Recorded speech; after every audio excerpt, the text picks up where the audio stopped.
Hello everyone, Alex Savoy, Discovery of Wine. So, same clothes, same day, just taped 2 episodes for you guys. And now I thought, you know what, it's been a while since I did a pop and pour, so that's what I'm going to do. I just opened this. This is a white wine from, it's called Terras Gauda from the Rias Baixas. And this is an Albarino wine. So, I'll probably be doing an episode on Albarino eventually. So now this is just a tasting. This wine rolls in at 21 bucks. It's 2009. Yeah, 12.5 alcohol. Basically, yeah, my camera's about to run out of battery, so we might have to cut and come back. But I wanted to do an episode, just pop and pour, not too complicated. So here we go. Okay, so classic Albarino nose, and first of all, nice golden color. I don't talk about the color much because for me, color doesn't mean quality. It's got nothing to do with it. But this one is surprising me by the how golden it is, and so that's looking nice. So I was saying, sorry, classic Albarino nose. So that means very floral. Like the nose on this type of wine is outstanding. You can sit here and smell it all day. It's like flowers with fruit. Having a hard time picking out which one though. Definitely pineapple in there. There's definite pineapple.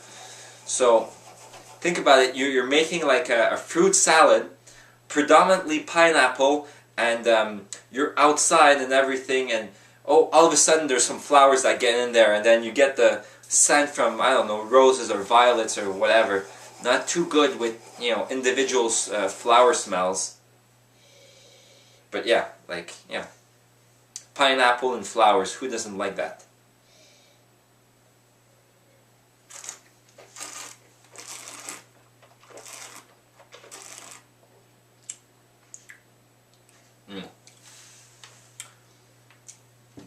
Nice.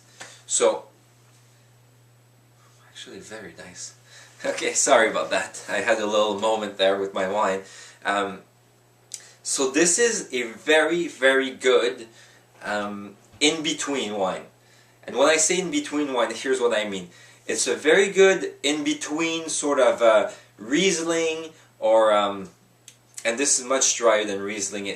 Well, no, I'll explain that in a sec. So in between sort of the acid, fresh type of wine that you'd find in Riesling or in Sauvignon Blanc, and the rounder, heavier wine that you can find in Chardonnay or Viognier.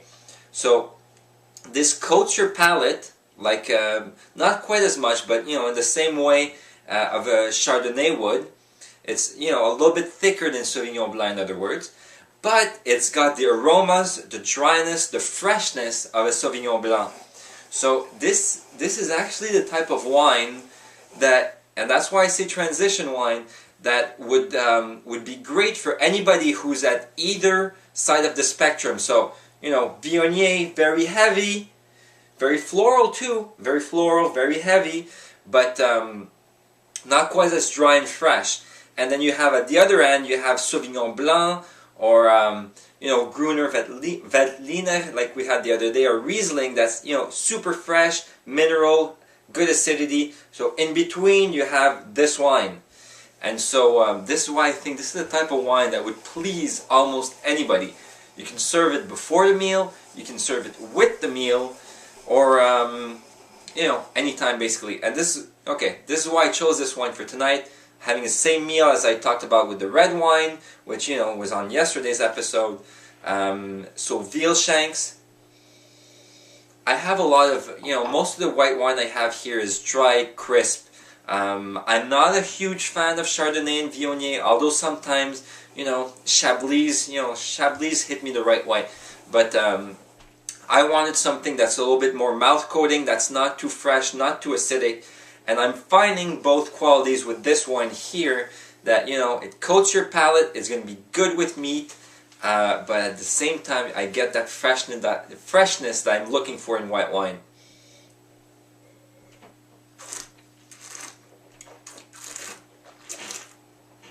So this is a definite recommendation. Sorry, I was about to drool there.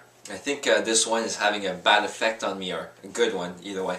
So Terras Gauda. I've had other Albarinos before, which I liked but lacked something. This one I have had before. I had it, a friend brought it over at a dinner party a couple months back, and I loved it.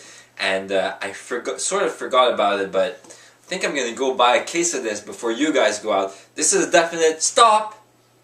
Press pause, go to theseq.com, find your branch, and go buy it now, because otherwise I'm going to empty the shelves before you do.